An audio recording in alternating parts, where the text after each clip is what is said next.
The Music Center. We've reached the big time. Good morning, members of the media and press. We would like to welcome you today as our distinguished guest of honor. Today you will be sampling some of the best food that the city of Los Angeles has to offer. All courtesy of some of the finest and most famous world-renowned master chefs, starting with the great celebrity chef Joaquin Bacall. Our host couldn't be here today, but his food is here.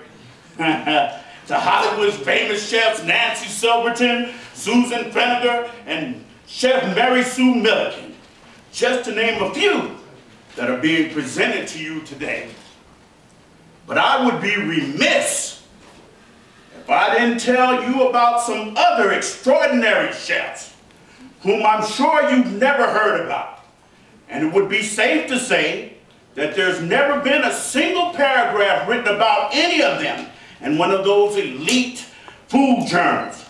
Perhaps because they never attended any of the great culinary schools, such as the prestigious Cordon Bleu. Nevertheless, chefs Rebecca Cox, Kevin Tannen, and Mr. Diallo O'Quinn are very talented indeed, and they have been serving it up much to the delight of many Angelenos for over 15 years. LA's Bertha's Soul Food. Bertha's has been a staple in Los Angeles community for over 45 years. 45 years. And you will find today that it is still some of the best soul food that you will ever encounter. And perhaps after today, my exquisitely talented chefs, along with African American cuisine, finally, I tell you, after all this time being represented at LAX, will receive a little more much-deserved recognition. Although it's never been much heralded, soul food, African American cuisine is over 500 years old and is a true part of American history. So now, for the first time, we're proud to introduce, and you're going to taste it yourself, right, on an international stage,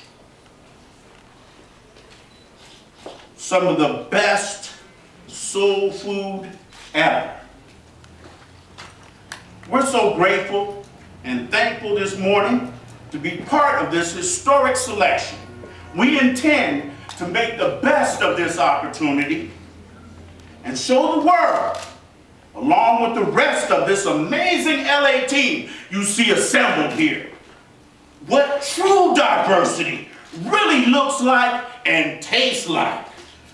So in the words of that great blues singer, Bonnie Raitt, Los Angeles, let's give them something to talk about. Thank you.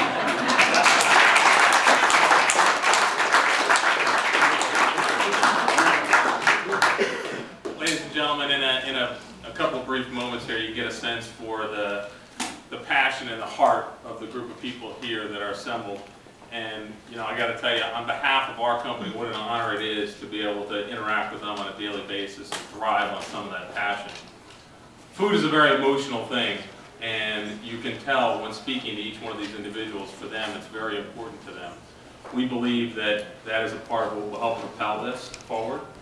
And in America, those are the things that actually move us forward altogether. So hopefully you'll be able to capture some of that passion. Now, I know everyone's got cameras and taking notes and so on. We're going to start passing some samples of items we're going to serve in LAX here in the coming years. And then I also would like to just go through one more time, make sure I can point out who are the chefs and principal owners of the various companies that are assembled, and offer you the opportunity to interact with them in a one-on-one basis. And if you'd like, there are a couple of folks cooking in the kitchen. If anyone would like to step back and take a few shots in action, that certainly would be welcome. And with that, if anyone might have any questions for us, we would love to lend an ear. Sir, what's the status of this concession bid? So at this point, we are... Can you go to the podium, please? I'm sorry. Thank you. At this point, we've been referred to the Board of Preferred Powers, which is a special committee for the City Council.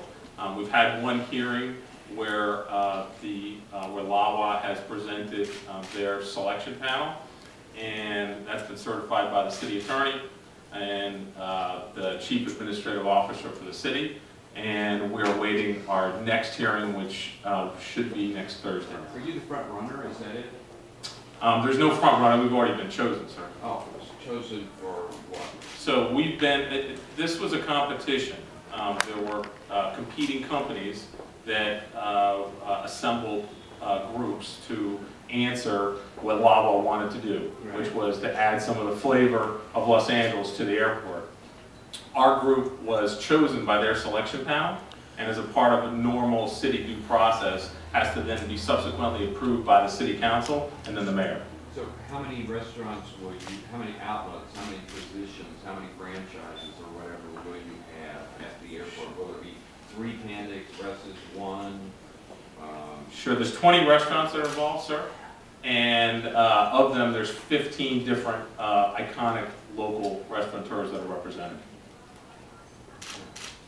But my understanding is that there's some other groups have also got a piece of the action at LAX. Is that correct? That is true. There were 5 packages that were put out for proposal. The one that you see represented here represents a little more than half of the real estate and is really the package that propels change in the airport, if you will. Across the street, we see signs of people saying it's too expensive, or LA can't, or working families can't afford this. What do you say to that? Sure. I guess I'll lead into that. I could. One thing. The mic so we can hear you. I could answer that. That sort of is amazing to me. I mean, we're all hands-on restaurateurs and have been. We all have many different levels of restaurants, taquerias, stands. Some of them being more expensive, some of them being very inexpensive. I mean, we have the Border Grill taco, the stop down at Wilshire and whatever that street is, Fig, at Wilshire and Fig, and and we have our Border Grill taco truck where we sell tacos at $3 a taco. I mean, we're all business people. That's the only way we've been able to succeed in business, and so we're very aware of that. When you're at the airport, you want to most of the time go in, get something inexpensive, quickly, and leave. What we're excited about doing is being able to do it quickly, do great quality food, have it represent who LA is, which is that we're smart business people and we're going to do it at affordable prices so people will come and make it be successful. So we're excited about that. So if it's not Burger King, it may be Border Grill Taqueria. If it's not, whatever, it may, if it's not, I think we're going to offer those alternatives, that we're totally jazzed to do it, and it is what LA needs, for sure. And I think the group outside, which is a group of students who unknowingly got hired to come out here and yell out they want family flavor at LAX. Well, this is the family flavor of LA, the cultural food scene of Los Angeles. And unbeknownst to us who hired that group outside. And I think what we bring is a presence and the variety of LA that's needed at the airport to be exhibited worldwide. Anyone else? So when do you expect you can start this business? We expect to... Tomorrow. We expect to move in and start building in Los Angeles in January of this coming year. Is there a fight? Over this thing, is there somebody opposing? Why are you holding this news conference unless you feel like there's some sort of threat to your bid? Well, I might say there's a couple things. First of all, there are some remarkable people from a food perspective that are assembled here that have dedicated untold time and emotion into making this happen. These are folks, many of them have cookbooks, television shows, and anything they do would be newsworthy. The latter reason